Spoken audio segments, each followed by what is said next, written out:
Hello my dear children, this is class 12 commerce, chapter 9 ஓட long answer questions பார்க்கலாம். Chapter 9 long answerல first one characteristics of human resource. Human resource கேட்டிருக்கான், human resource management characteristics ஆன்னு பார்த்துக்கோங்க.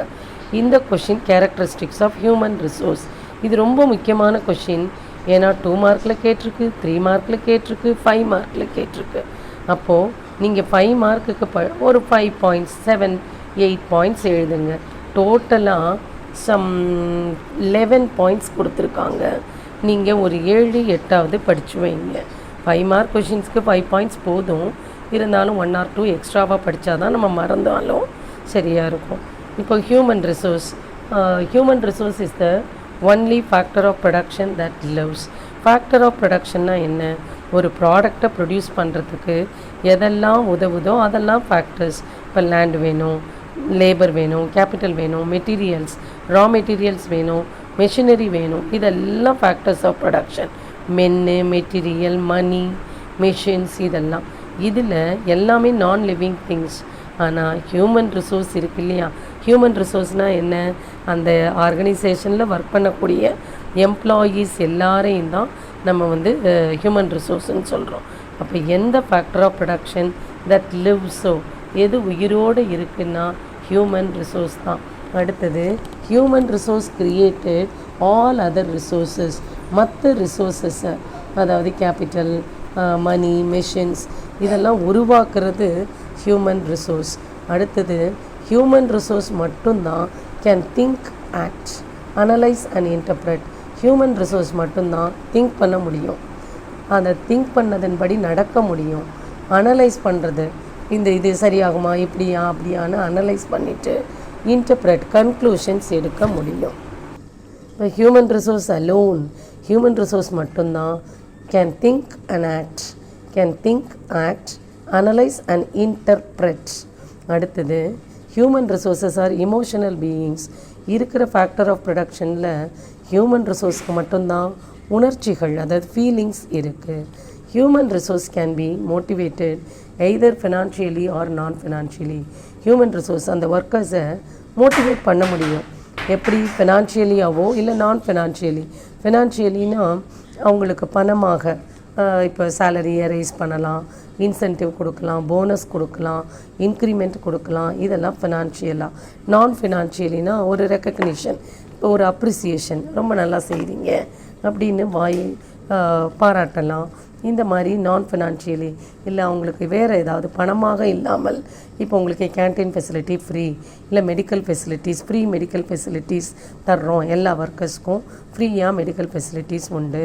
இல்லை அந்த குழந்தைங்களுக்கு education facilities தர்றோம், ஒர்க்கர்ஸோட குழந்தைங்களுக்கு. இந்த மாதிரி நான் ஃபினான்ஷியலாகவோ, மானிட்டரி, அதாவது பணமாக இல்லாமலோ இல்லை பணம் மூலமாகவோ அவங்கள மோட்டிவேட் பண்ணலாம். ஹியூமன் ரிசோர்ஸஸ் ஆர் மூவபிள்னால் இங்கேருந்து அங்கே அந்த மாதிரி மொபைல் மூவ் ஆக முடியும் அவங்களால. Human resource can work as a team, அவங்க ஒரு டீமாக வேலை செய்ய முடியும். Human resource exhibits innovation and creativity. Human resource innovation, புதுசாக கண்டுபிடிக்கிறது, அந்த க்ரியேட்டிவிட்டிலாம் ஹியூமன் ரிசோர்ஸ் மட்டும்தான் காட்ட முடியும். இப்போ ஒரு மெஷினரி இருக்குது அப்படின்னா அது புதுமைகள் அதுவாக செய்யாது.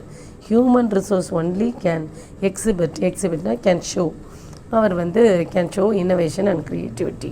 அடுத்தது இன்னொரு பாயிண்ட்டு ஓவர் இயர்ஸ்னால் நாட்கள் செல்ல இயர் கூட மற்ற இதுக்கெல்லாம் அதோடைய வேல்யூ குறைஞ்சி போயிடும்.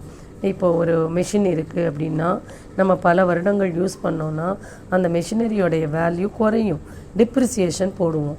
டிப்ரிசியேஷன்னா என்ன? அதோடைய வேல்யூ குறையும்.